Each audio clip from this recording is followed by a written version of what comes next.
Welcome to Peculiar Tales, the show where we dive into the stranger things in history, urban legends, ghost stories, and anything else we find, well, peculiar. I'm Dawn. And I'm Christy. Tonight we're taking you into the fiery shadows of the night that many have heard of, but few truly understand. It goes by many names: Mischief Night, Cabbage Night, Gates Night, but most chillingly, it's known as Devil's Night. To understand Devil's Night, we have to step back hundreds of years. Its origins track back to Europe, where Mischief Night was already well established by the 1700s. At that time, it wasn't sinister, it was simply a night of mischief for the young, a time where rules could be broken and chaos was allowed. Children would sneak through villages, stealing gates so livestock would wander loose, moving carts into the road, throwing cabbages and turnips at doors, soaping windows, and tying ropes across paths so people would trip.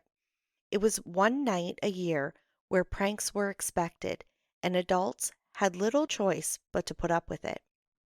When immigrants came to North America, they carried these traditions with them. By the mid 1800s, Mischief Night was alive and well in Canada, New Jersey, Pennsylvania, and other regions. At first, it was still mostly harmless, but the tradition began to shift. Newspapers in the late 19th century began printing complaints from homeowners about broken windows and vandalized gardens, stolen fences. What once seemed harmless had now turned destructive, and as the pranks grew more dangerous, a darker name began to spread. Mischief Night became Devil's Night. People said the fun had gone and something far less innocent crept in. But North America wasn't the only place with a night devoted to mischief. In parts of England, Mischief Night was once tied to Guy Fawkes Day, where bonfires and fireworks filled the skies in memory of the foiled plot to blow up Parliament. As the flames rose, so did tempers, and so did the trouble. Windows shattered, wagons were turned over, and effigies burned late into the night. And in Ireland and Scotland, Halloween itself was once a night where fairies and spirits were said to roam freely, a time where the veil between worlds thinned, and the living might cross paths with the dead. Mischief Night may have borrowed some of the same wild, otherworldly energy, the one night where normal rules simply don't apply. Of course, when something turns dark, legends begin to grow to explain it. There's an old story said to have taken place in the late 1800s that some believe marked the true beginning of Devil's Night. It was a small town, one where Mischief Night had been celebrated for years. The children ran free through the night, laughing as they tied gates and tossed cabbages and banged on the doors. But that year, they went too far. They decided to torment a widow who lived at the edge of town, a woman who already kept to herself and was a subject of whispers. They tied her gate shut, hurled vegetables through her windows, and they beat on her door until she appeared in her nightgown, wild-eyed and furious. Neighbors said they heard her shout curses into the night, calling upon the devil himself to punish the children who mocked her. The next night, Halloween night, the widow was found dead. Her house was untouched, but the wood of her doorway was blackened and scorched, as if by flames. There had been no fire, no candles, no logical explanation. The next year, Mischief Night in that town grew darker. Livestock vanished, barns were found with large scorch marks across the walls, shaped like fingers had clawed the wood. And one year, a child disappeared without a trace. The townsfolk began to whisper that Mischief Night had become the Devil's Night, born of that curse. And even now, locals claim that if you visit the land where her home once stood, just before midnight on October 30th, you'll hear the laughter of children, the shatter of glass, and finally a woman's voice whispering from the shadows, He's here. That story might sound like a one off, but tales like it spread far beyond that one small town. In Western Canada, Mischief Night took on a different name, Gate Night, and with it came its own ghost story. They say that in the 1940s, near the Manitoba prairie town of Brandon, a farmer grew tired of the local kids stealing his gate every October 30th. One year, he decided he'd catch them in the act. So he went out just before midnight, lantern in hand, and chained the gate shut. He never came back. By morning, the lantern was still burning by the roadside. The chain was still locked, but the gate stood wide open. In the frost on the ground were footprints circling the gate, over and over, deep, blackened prints, as if the earth itself had been burned by something walking in endless loops throughout the night. Legends like that are chilling, but Detroit, Michigan is where Devil's Night became horrifyingly real. Beginning in the 1970s, Devil's Night in Detroit was unlike anywhere else. What started as pranks escalated into arson. Abandoned homes, vacant lots, even occupied homes went up in flames. The skyline filled with smoke, and the orange glow of fire lit up the city. At its peak in the 1980s, there were more than 800 fires in a single night. Imagine what that must have looked like, street after street glowing red, the air thick with smoke and ash, sirens screaming in the distance. For residents, Devil's Night wasn't about the tricks or treats. It was a night of fear. Families stayed awake until dawn, sitting on their porches to watch for fire. Children were warned not to go outside, and firefighters were pushed to their breaking points, racing from blaze to blaze, sometimes unable to save homes or the people inside. The Detroit Free Press called it a city in flames. In one 1984 article, a firefighter said, "It's not kids anymore. It's something meaner." That same year, police officers patrolled the streets with spotlights, while volunteers, mothers, teachers, even teenagers took to their cars, watching for the next spark. But then came the whispers. Firefighters began to share stories, usually late at night, usually after a few drinks. They claimed they kept seeing a man near the fire, always tall, always in a dark coat, standing too close to the flame, too calm for someone surrounded by destruction. When they tried to approach, he vanished. No camera ever caught him. No one could track him, but the stories were consistent. Year after year, fire after fire, there he was. They called him the Watcher of the Flames.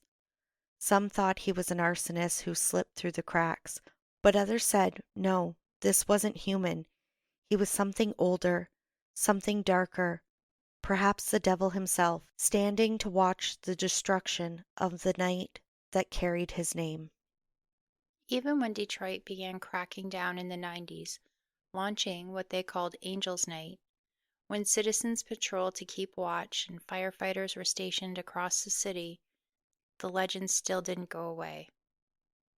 The number of fires dropped, but a few still burned each year, and quietly, in hushed tones, some firefighters still tell tales that the Watcher was there, always close enough to the blaze to be impossible, always smiling.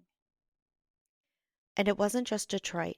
In parts of New Jersey, Mischief Night is still alive today. One of the eeriest urban legends comes from 1957, when a teenager was dared by his friends to knock 3 times on the window of a boarded-up house on Devil's Night. He laughed, took the dare, and walked up to the house. His friends heard the knock, and then silence. They called his name. No answer. Minutes passed before they worked up the courage to check. On the ground by the house lay a single shoe, but the boy was gone. The police searched for weeks. The house was torn apart, but no sign of him was ever found. To this day, kids in the town dare each other to knock on that window every October 30th. Most come back laughing, but sometimes a child disappears. And when that happens, the only thing left behind is a single shoe. In 2014, a Detroit auto shop security camera caught lights flickering and doors slamming, smoke curling across the ceiling, although there was no fire. The owner swore that the building had burned down 30 years earlier, on Devil's Night. Some families report waking on Halloween morning to find words burned into the wood of their homes. Messages like, "He's here." No signs of fire, no scorch marks anywhere else, just those words. Farmers tell stories of barns with enormous handprints seared into the doors, fingers too long and too twisted to be a person, always appearing on October 30th. So Devil's Night has a lot of lore behind it. Yeah, it does. A lot of stories. Going right back to the old lady who set the curse to call upon the devil in the first place. Like, why bugger? Have we not learned, I can't help but think all of this could have been avoided if they didn't wake her up. right? I mean, I'm a little cranky when I get woken up. Get woken up like that? I'm just saying, like, yeah, let's not wake up elderly women breaking their windows, irritating her. Right. Let's not do that, Maybe just leave those ones alone. I right? think that would be your safest bet. And Devil's Night even falls into like hip hop. You've got Eminem and D12. They did an album in 2021 titled Devil's Night, and it featured the track all about the mayhem that went down in Detroit on Devil's Night. That's interesting. Yeah. I haven't heard it, but I like Eminem. Right? Also, like Devil's Night, curious, is National Candy Corn Day. Yeah. And candy corn is one of those things where either you like it or you don't like it. There is no in between. I've never tried Which I it. think is crazy. You are a candy person and you've never had candy corn. Now, personally, I like candy corn. I know a lot of people don't, but I do like candy corn. Yeah, I've never even Okay. seen it in our grocery Well, stores. it's out there. You're just not looking. I'm seeing the boxes full of chocolate. Well, I'm gonna have to find some candy corn then because you've got to at least try it so that you can decide what side of the fence you are with it. For all of our listeners out there, give us your thoughts on your candy corn experience. Yeah, do you like it? Do you hate it? Also, Orson Welles. Yes. Orson Welles launched War of the Worlds on October 30th through his radio broadcast. Yeah. And that was crazy because that came across like breaking news and terrified people. Yeah, they broke out in the middle of a dance program, which made it seem so real. And it wasn't the only kind of bulletin they put out to Mm-mm. make it real. I know. I mean, hindsight, it was really well done. I mean, it Brilliant. was brilliant. It scared people more than I think they even expected it to. I think they thought people would get creeped out by the thought of it. I don't think they thought it would cause chaos. I mean, people fled to the streets and Jammed the highways. yeah, They jam called the the telephone electric lines. companies. Yeah. Said, hey, electric company, can you shut off all of our power for us because we don't want the Martians to see us, is what was said and done. Which is crazy. They also jammed 911 with calls. People were terrified. So Orson Welles coming out with that on October 30th in the way that they did it, brilliant, but terrified a whole generation of people. Yeah, it was like absolutely real Hmm. to put it out there. Wow, that was Yeah. like doing your research, looking at that was a big Hmm. moment in time. Now there's a lot of debate on exactly how much panic it really caused, but there was panic and there were people terrified from it. Families were sitting around listening. And then you had people, I think the majority of people it scared were people who came in late to the show because they did warn them that it was not real at the beginning. But there were a lot of people who didn't tune in right on time to catch all of that. So when they tuned in and just got these breaking news, aliens have landed, they had to have freaked out. Or if you're just a person, you're coming home and you're like, "Oh yeah, it's the weekly dance program. Let's listen to that." And you turn it on, you're like, you got a cup of tea or something, and you're like, "Let's listen." Then all of a sudden, breaking news, Martian's coming down. And yeah, you didn't hear the first bulletin that's, by the way, folks. This No, isn't real. no, you just came home from work, you just finished dinner, whatever. There it is. Yeah. Aliens are coming. So now what are you doing? Well, they were calling the electric company. They were calling 911. They were running to the neighbor. They're like, go, Fleeing their homes. waking the kids up. We got to go. Let's go. Get out there. It's time to go. Aliens are real, kids. But you know what? It would be scary. Absolutely, it would.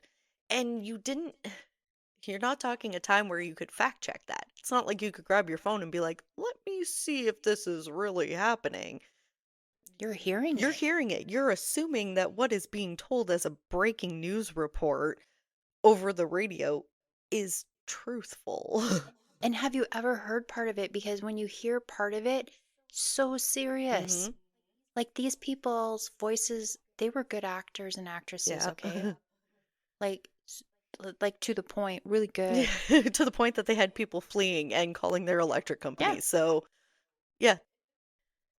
So for many, Devil's Night is still just pranks. Soaps on car windows, toilet papers in the trees, maybe an egg or two thrown at a window. But for others, it's something else.